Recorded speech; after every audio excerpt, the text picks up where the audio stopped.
Todos os animais são iguais, mas alguns são mais iguais do que outros. Esta máxima está neste livro aqui, A Revolução dos Bichos, de George Orwell. Esse livro fantástico, um dos melhores do século XX. E é sobre ele que a gente vai falar hoje.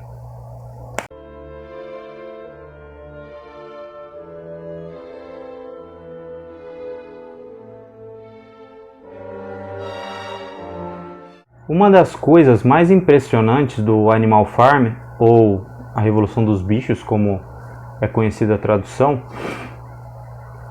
é que ela foi escrita em fábula, coisa pouco comum de se fazer no século XX, ainda mais tratando de um tema tão sério. O livro basicamente é uma grande sátira à antiga União Soviética, à Revolução Russa, de maneira geral. É por isso que a tradução ficou tão bem colocada, né? A Revolução dos Bichos. E por que ela é tão grandiosa? Porque, como uma boa fábula, ela fala a nossa imaginação através de símbolos. E símbolos é uma matriz de intelecções, ela pode significar muitas coisas. Então, por mais que a Revolução dos Bichos seja uma sátira, uma grande sátira ao comunismo real de maneira geral, ela pode ser, digamos assim, quase como uma experiência sociológica, um modo de se mostrar a sociologia humana, de como que os seres humanos se desenvolvem politicamente e como que líderes em geral em política acabam manipulando as massas. E isso é uma característica muito interessante do livro. E o livro, apesar de relativamente curto, ele tem cerca de 100, 110 páginas, depende muito da edição, ele vai se tornando cada vez mais assustador. E todo mundo que leu ele tem uma experiência bem no final, bem quando aparece essa máxima, de que o livro fica terrivelmente assustador e terrivelmente real ao mesmo tempo. Mas como que se dá a história, né?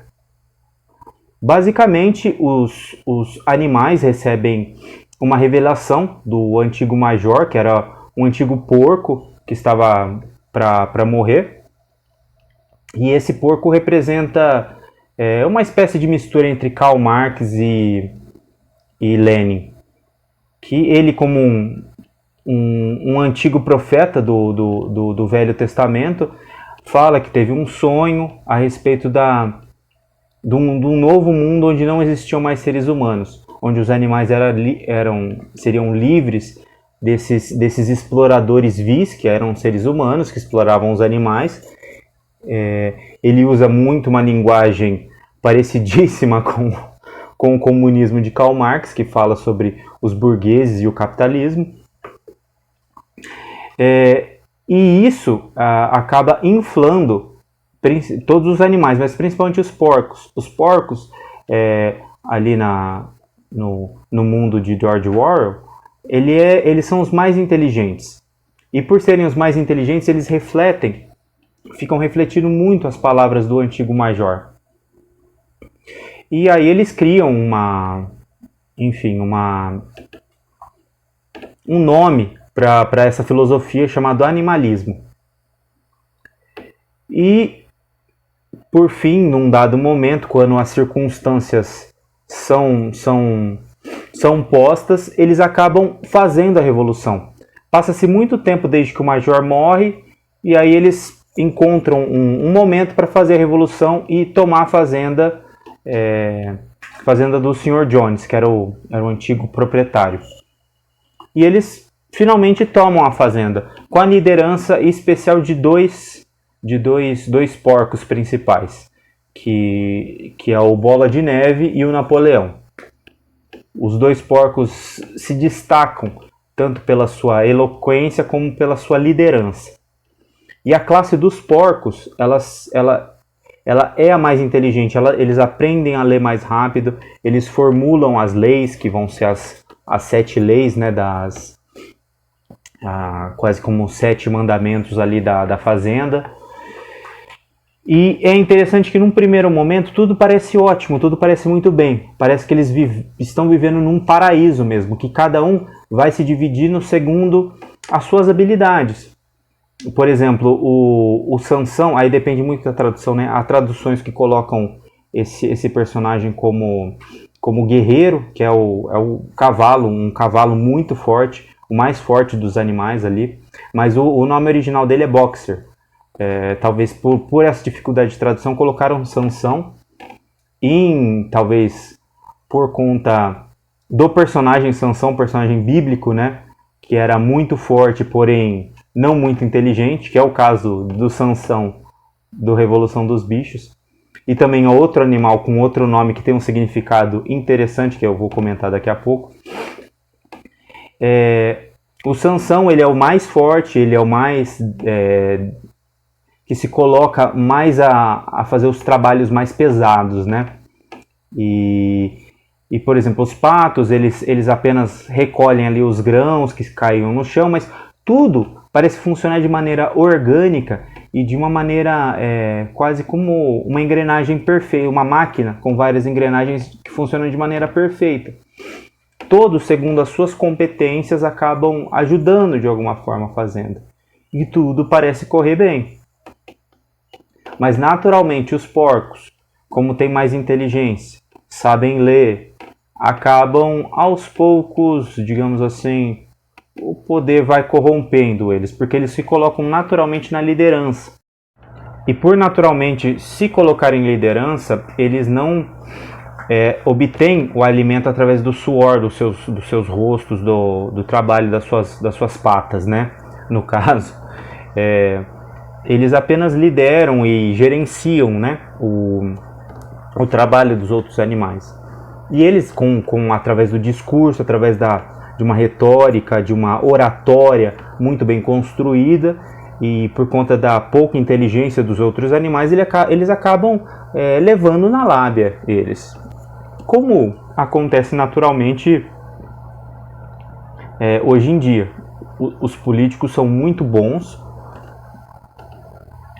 em falar, em convencer as pessoas, e as pessoas os defendem com unhas e dentes, né? Mas nesse meio tempo aí também os humanos, Jones tenta reaver a fazenda, né? E os porcos entram em batalha. Os porcos não, todos os animais entram em batalha com os humanos. Até um se sobrepõe, até vira como uma espécie de herói, que é um dos líderes, o Bola de Neve. Nisso a gente já começa a ver uma pequena rusga na liderança entre Bola de Neve e Napoleão. E com o Bola de Neve se sagrando o grande herói, porque ele tomou um tiro, foi para cima do Jones, que estava armado, que deu tiro nele, derrubou o Jones, enfim, foi uma coisa épica. O Napoleão, a gente vai percebendo que o Napoleão tem um profundo ciúmes do Bola de Neve. O Bola de Neve e o Napoleão são as representações de Trotsky e Stalin. Os dois que depois de Lenin disputaram o poder ali na União Soviética, né?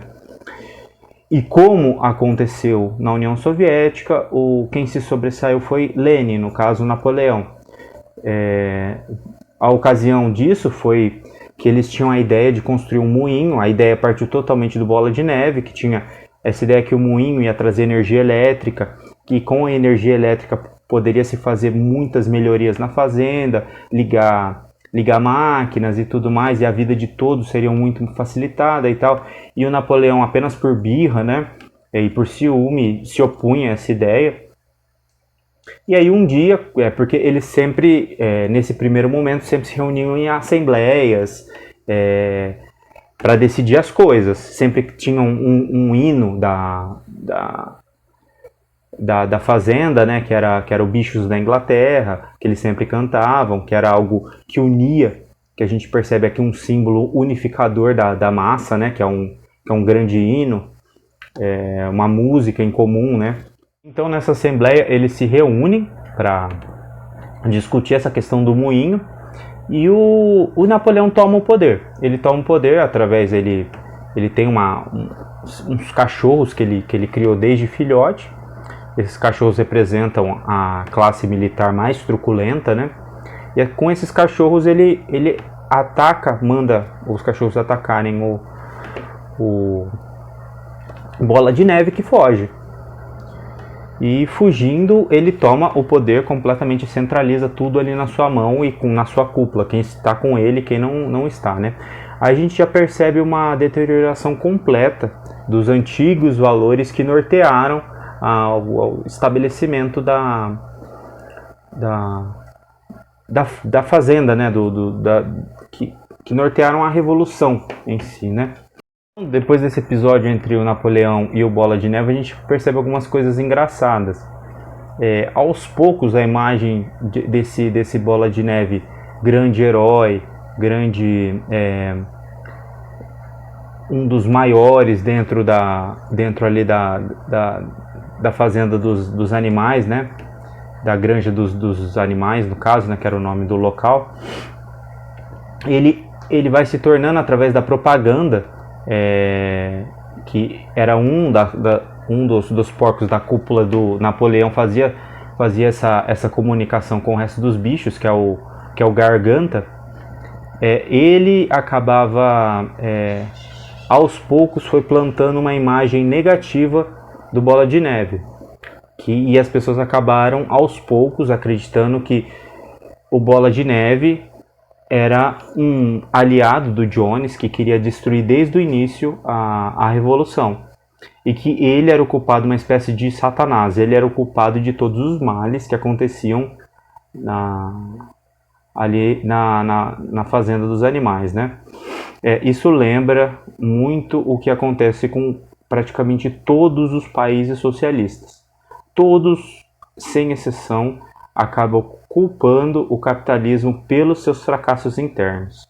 Os seus fracassos internos são culpa do capitalismo de alguma forma. E segundo eles, só se sanariam se houvesse uma revolução mundial ou coisa do tipo. Aí teriam que inventar uma outra desculpa, né? Um outro bode expiatório. Isso é tudo para fugir da questão principal que a forma de governo não está dando certo, né? Mas enfim, mas aos poucos o que os animais vão percebendo é que eles simplesmente não podem mais questionar nada. Napoleão está sempre certo, como fala Sansão, numa espécie de ecoando certos sovietes, né, certos membros da União Soviética que tinham na figura de Stalin quase como um messias que estava resolvendo tudo, e quando ele fazia alguma coisa que parecia ruim, na verdade que você não estava entendendo o que ele estava fazendo. Então você devia confiar nele, porque provavelmente ele estava certo, ele estava sempre certo em tudo. Então a gente vê a formação de um ídolo político que se coloca no lugar de Deus, ou enfim, no lugar mais alto, onde ele não pode ser questionado, ele não erra, mas nunca.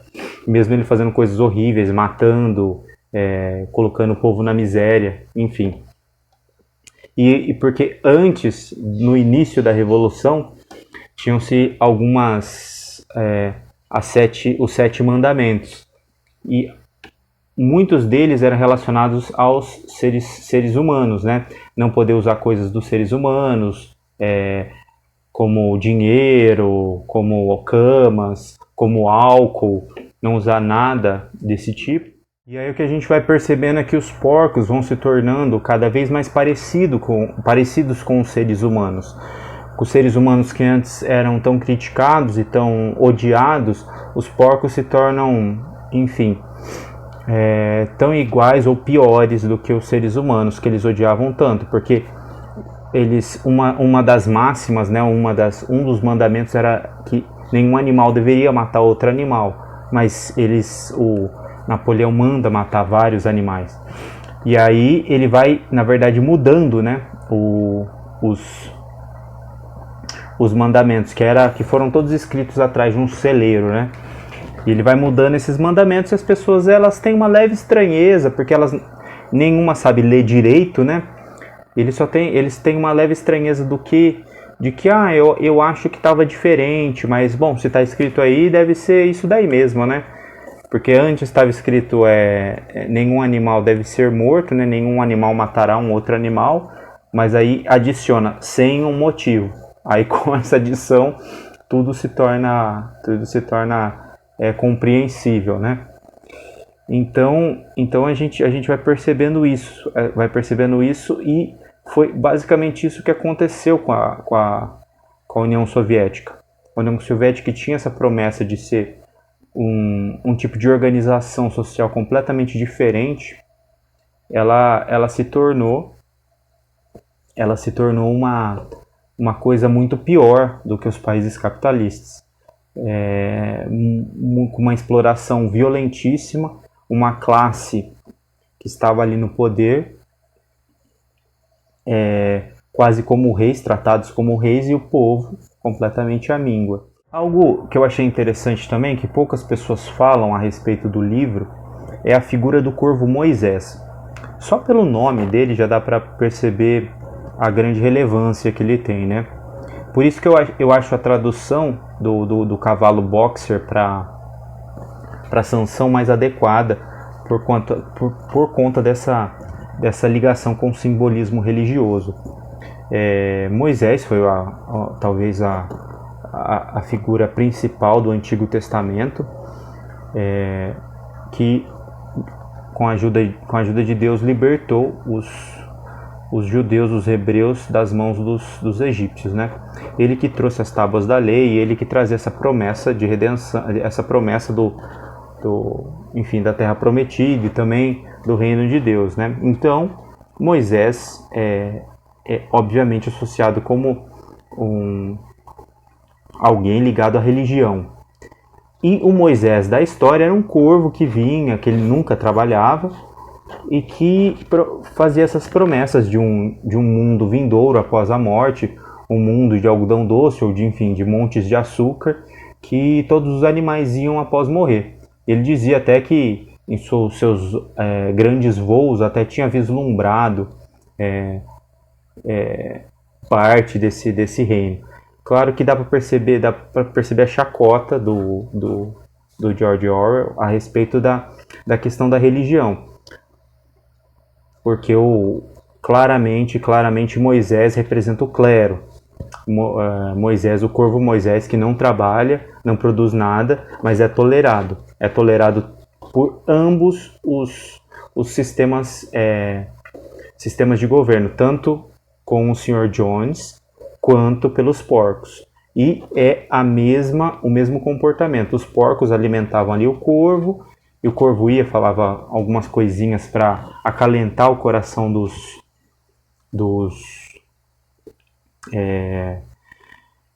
outros animais, e também o Sr. Jones também. O Sr. Jones dava pequenos pedaços de pão molhados na cerveja pro corvo. Isso é bem interessante. Eu tenho uma leitura de que, apesar de que eu tenho quase certeza que o Orwell escreveu isso para realmente fazer chacota da religião, mas eu tenho uma outra leitura em relação ao perigo da religião ficar muito próxima do Estado. Quando a religião se aproxima muito do Estado, quando não há essa diferenciação, quando ela acaba sendo amiga do Estado, de alguma forma, a gente acaba tendo, digamos assim, várias questões problemáticas e várias questões, por assim dizer, que acabam levando a religião para um outro lado, para um lado puramente político e não espiritual. Porque a religião acaba lutando pelo poder temporal, tal como outro partido político ou outros grupos políticos, né? A religião se torna um grupo de força política por ela mesma, quando ela não deve fazer isso. Ela, obviamente, deve lutar por valores que a norteiam, e, enfim, apoiar políticos que representam esses valores, de alguma forma, mas deve-se ter, na minha visão, a a devida distância do Estado, porque toda vez que a religião abraçou o Estado, isso nunca deu bem, nunca foi bom para a religião. A religião acabou tendo uma queda imensa quando não caiu em corrupção completa. E também, se a gente for ver em questões escatológicas, o governo da besta, ou o governo do anticristo, entrará em simbiose com uma espécie de falsa religião do mundo, né? Enfim, isso é só um comentário extra em relação a esse livro maravilhoso, que tem muitos elementos, na verdade. É isso daí que foi a genialidade desse livro do Orwell. Genialidade e uma coragem, porque o Orwell foi um homem de esquerda, sempre foi esse homem de esquerda, mas ele viu o horror que era a União Soviética e, como muitos da esquerda, teve esse desapontamento, esse desencanto com o socialismo, né? A Revolução dos Bichos é um livro fantástico. É um dos maiores livros que o século XX pôde produzir. Ele mostra, basicamente, o perigo de se acreditar numa espécie de paraíso terreno. E em se acreditar em qualquer pessoa que se coloque como aquele que vai acabar com todas as injustiças, com todas as mazelas. Não que a gente não deva se indignar com injustiças. Nós devemos, é claro, mas com a consciência de que nós nunca, em hipótese alguma, vamos conseguir sanar isso. Porque quando a gente melhora num ponto, outro piora. E a gente nunca consegue um equilíbrio perfeito das coisas. Porque essa é uma existência caída e deteriorada mesmo. Mesmo se você for ateu, você observa isso. Observa que a realidade não é perfeita e muito menos os sistemas de governo. O menos pior, se você assim permitir dizer, que a gente conseguiu produzir foi a democracia, que tem seus enormes problemas, como dá para se perceber, né? Então esse livro é quase como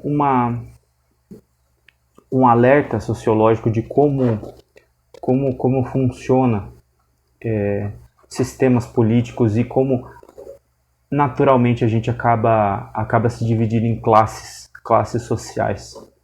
E como isso é muito difícil de se extinguir, como desejava tanto Karl Marx. Bom, o meu vídeo é esse. Fiquem todos com Deus e até a próxima, se Deus assim permitir.